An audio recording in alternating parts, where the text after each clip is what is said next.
Bonjour à tous, bienvenue sur Cult & Click, je suis Kerr et aujourd'hui malheureusement je suis sans mes deux camarades qui sont en vacances et que je salue. Je suis là aujourd'hui pour vous parler de Game of Thrones, bien évidemment, la saison 7 et une question théorie. Alors, voilà, on va réfléchir un petit peu, on va se retourner sur ce qui s'est passé récemment et puis sur ce qui pourrait se passer par la suite. Avec cette question, Cersei peut-elle gagner la guerre? Eh ben, alors qu'en début de saison, avant même qu'elle débute, c'était évidemment non. Et ben maintenant, je commence à avoir des doutes parce que eh ben, le chemin de cette saison nous fait légèrement comprendre que Cersei est loin d'être enterrée. Donc revenons un petit peu en arrière, parce qu'il y a une logique dans tout ça. Fin de saison 6, on retrouve donc Daenerys à bord de ses bateaux. Elle est accompagnée des Dothraki, de 3 dragons, de Varys, de Tyrion, de Missandei, de tous les Immaculés. Les Dothraki, je crois que j'ai déjà dit, mais je le redis parce que franchement, ils méritent qu'on parle plus d'eux. Et également, et c'est là où c'est très important, d'alliés de poids qui disposent d'hommes, de fantassins, mais aussi d'une flotte et de places fortes en Westeros. Ce sont donc les Tyrell, donc à Haut-Jardin, et puis Dorne, qui n'aspire qu'à une seule chose, c'est se venger, bien évidemment, des différents crimes commis par les Lannister. Alors, concernant Olenna Tyrell, elle, ce qu'elle veut, c'est venger la mort de Margaery. Concernant Ellaria Sand, elle ne veut qu'une seule chose, maintenant qu'elle s'est débarrassée du souverain de Dorne, elle veut venger la mort de Oberyn Martell, et elle a bien raison, car on veut tous venger la mort d'Oberyn Martell, car du Oberyn, on en aurait mangé jusqu'à la fin de la saison, de la série plutôt. Bref, tous les éléments à la fin de la saison 6 sont là pour très clairement donner une incroyable victoire à Daenerys. Elle arrive dans Westeros, elle débarque toutes ses troupes, elle fait un all-in tout droit et elle se retrouve donc devant le mur avec du sang de Lannister et quelques cheveux de Cersei sous ses semelles. Sauf que dans les faits, ça ne se passe pas comme ça du tout, et c'est bien logique. C'était une évidence finalement. La série ne pouvait pas donner une victoire écrasante à Daenerys sans développer trop rapidement l'axe Jon et l'axe Marchand Blanc. En effet, si là la série se concentre sur la guerre, si c'est victoire sur victoire pour Daenerys, pour nous téléspectateurs, ça n'a aucun intérêt, il n'y a pas de suspense. Donc, les créateurs avaient bien évidemment cette idée de nous surprendre.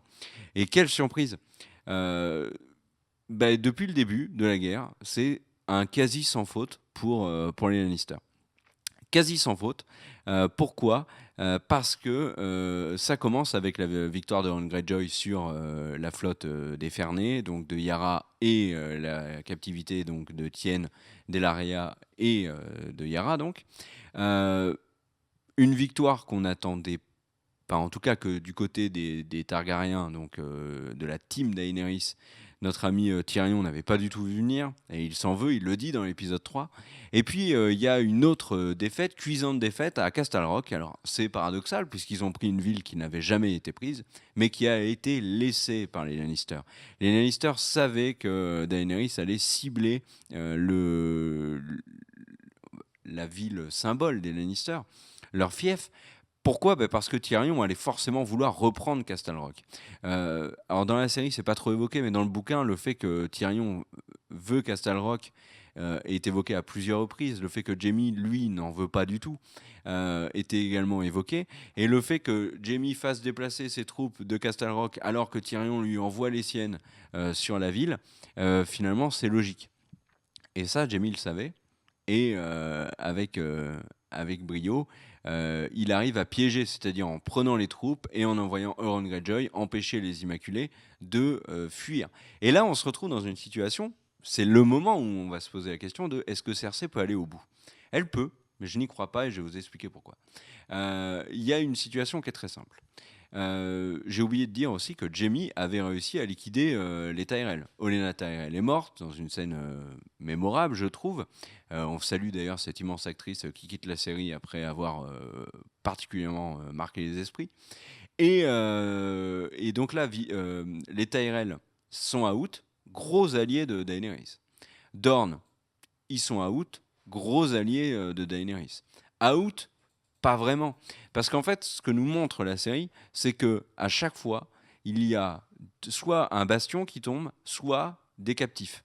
Mais dans les faits, Dorne, ça n'est pas Ellaria Sand. Si Ellaria Sand a été engagée en guerre contre Cersei, c'est pas parce qu'elle est captive que la guerre, pour autant, s'arrête. Lorsque François Ier a été fait captif à Pavie par Charles Quint, les Français n'ont pas tout arrêté et abandonné leur seigneur dans les geôles de la ville italienne. Non, et la guerre a continué et encore et encore. Là, c'est la même chose.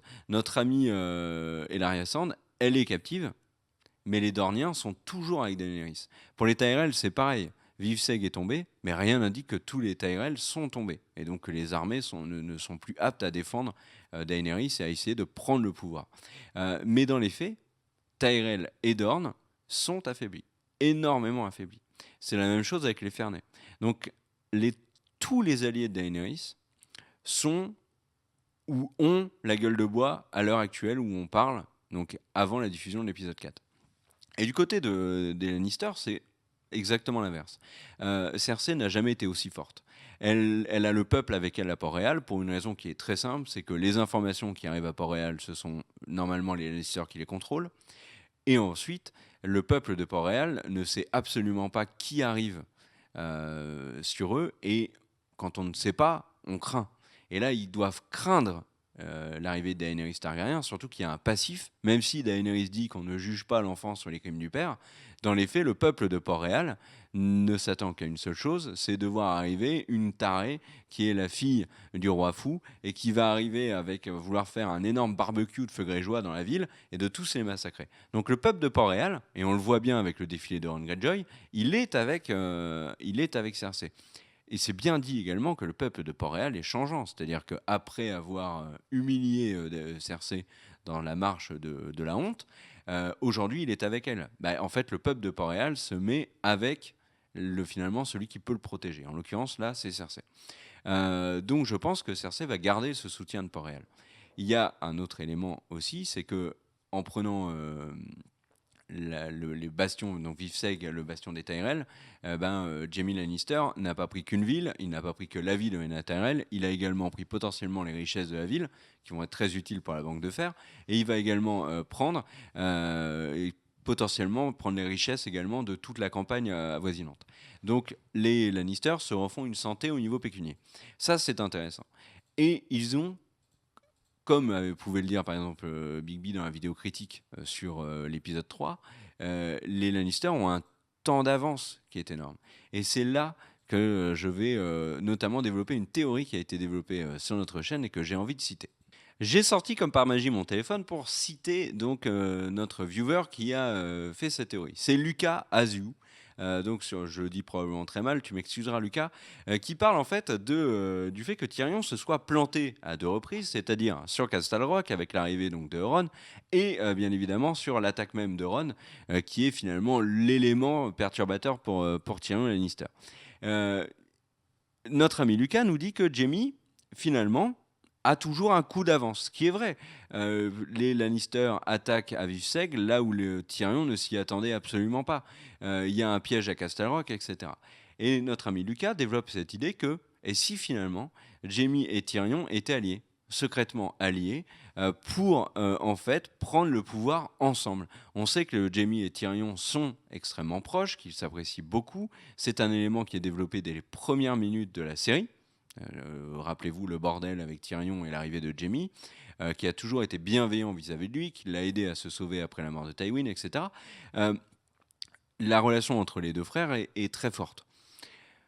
La relation entre Jaime et Cersei l'est également. Mais il peut y avoir une espèce d'alliance secrète entre Tyrion et Jaime, et alors là, si un truc comme ça se produit, alors je vous le dis tout de suite, je n'y crois pas trop, mais ça serait absolument énorme. C'est-à-dire que Tyrion est la main de Daenerys, de l'autre côté, Jaime est plus ou moins la main de Cersei. Ils préparent leur truc ensemble. Daenerys est vaincue, parce que Tyrion et Jaime ont fait en sorte que Daenerys perde bataille sur bataille. Il ne reste donc que Cersei au final. Et nous avons potentiellement Jaime et Tyrion qui peuvent donc se retourner contre Cersei et la mettre dehors. Ce qui finalement validerait la théorie du Valonqar. Et notre ami Lucas ajoute également quelque chose d'intéressant, c'est que si Tyrion incite Jon et donc Daenerys à se tourner vers le nord, enfin incite Daenerys à soutenir Jon et donc à se tourner vers le nord, et ben Daenerys et le nord vont être particulièrement affaiblis avec leur guerre contre les marchands blancs, ce qui ne peut profiter qu'à une seule personne, en l'occurrence Cersei, sauf que si c'est derrière Jaime et Tyrion qui sont aux manettes, et ben ça profitera finalement à eux deux. Donc c'est une théorie qui est un petit peu tirée par les cheveux, je trouve, mais que je trouve également très bonne, et j'ai envie de dire, qui pourrait être une des options de conclusion de Game of Thrones, en tout cas au niveau de la lutte pour le trône de fer. Moi, je n'y crois pas trop, mais je félicite Lucas. Alors, je ne sais pas si c'est ta théorie ou si tu la trouves ailleurs, mais en tout cas, c'est une théorie qui me plaît beaucoup, et voilà. Et on refera hein, peut-être au cours de diverses vidéos des avis comme ça sur vos théories à vous, et on les analysera. Un mot assez difficile à dire, notamment quand on fait un monologue seul face à la caméra. Alors maintenant, revenons un petit peu à nos moutons et ce qui est plus probable. Cersei va enchaîner victoire sur victoire, mais à un moment donné, ça ne va plus passer. Pourquoi ?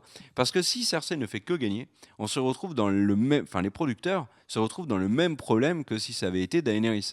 C'est plus de surprise, Cersei gagne, Daenerys est plus ou moins vaincue. Donc moi je pense que Daenerys va continuer de perdre. Alors de différentes manières, mais qu'à un moment donné, ça va se retourner. Daenerys doit être affaiblie. Il faut que la victoire de Daenerys, car victoire de Daenerys, à mon avis, il y aura, cette victoire de Daenerys doit se faire dans des conditions un petit peu miraculeuses. C'est-à-dire qu'elle ne pourra gagner qu'au moment où on pensera qu'elle va perdre. C'est-à-dire qu'elle sera plus faible que Cersei. Et moi, je pense que ça va arriver, ça. C'est-à-dire que Daenerys va continuer de perdre, que Cersei va enchaîner les victoires, ce qui nous permettra de continuer de développer l'arc Lannister, qui en lui-même n'a finalement que la guerre pour exister actuellement et exister jusqu'à la fin de la série. Je vois pas beaucoup d'autres éléments. Par exemple, Daenerys, elle peut se développer avec Jon, avec un soutien aux marcheurs, contre les marcheurs blancs, etc. Pour les Lannister, c'est je garde le trône et puis c'est tout. Donc à un moment donné, donc, il y aura forcément cette inversion de force entre les Lannister vainqueurs et Daenerys vaincue, et Daenerys va s'imposer. Alors il y a différentes possibilités. Est-ce que ça va être par le biais du Clegane Ball? Est-ce que ça va être une victoire militaire dans une bataille? J'ai envie de dire pourquoi pas. Est-ce que ça va être la revanche de Yara sur Euron? C'est possible. Est-ce que ça va être Jaime qui va affaiblir les Lannister en zigouillant Euron? C'est possible. Est-ce que ça va être Arya qui va se déguiser en roi fou, provoquer une panique générale dans Port-Réal, la ville va être évacuée et Cersei va se retrouver toute seule et là elle va se faire poignarder par Arya? Non, ça par contre c'est pas possible, cherchez pas. Mais il y a différentes manières et différentes raisons qui pourraient faire inverser la situation, c'est-à-dire vers une défaite de Cersei. J'espère que je suis clair, car croyez-moi, ce n'est pas évident de faire un monologue face caméra, sans notes et d'une prise. Hein. Toujours est-il que, pour moi, Cersei perdra cette guerre, mais là où j'avais une absolue certitude avant, là, je ne l'ai plus vraiment. Et j'ai même envie de dire que c'est tellement plaisant de voir les Lannister gagner de cette manière que j'ai envie que ça continue. Daenerys est plutôt décevante, enfermée à Père Dragon. Alors que Tyrion est plutôt décevant, puisque là, il y a deux coups où il se fait complètement avoir. Euh, et du côté de Cersei, et du côté de Jaime, et du côté de Euron, on a finalement des fulgurances stratégiques qui fait que ils s'en sortent assez bien. Donc, est-ce que, à la question posée par cette vidéo, est-ce que Cersei peut gagner? Je n'y crois pas, mais pourquoi pas? Est-ce que Daenerys va quand même récupérer son trône?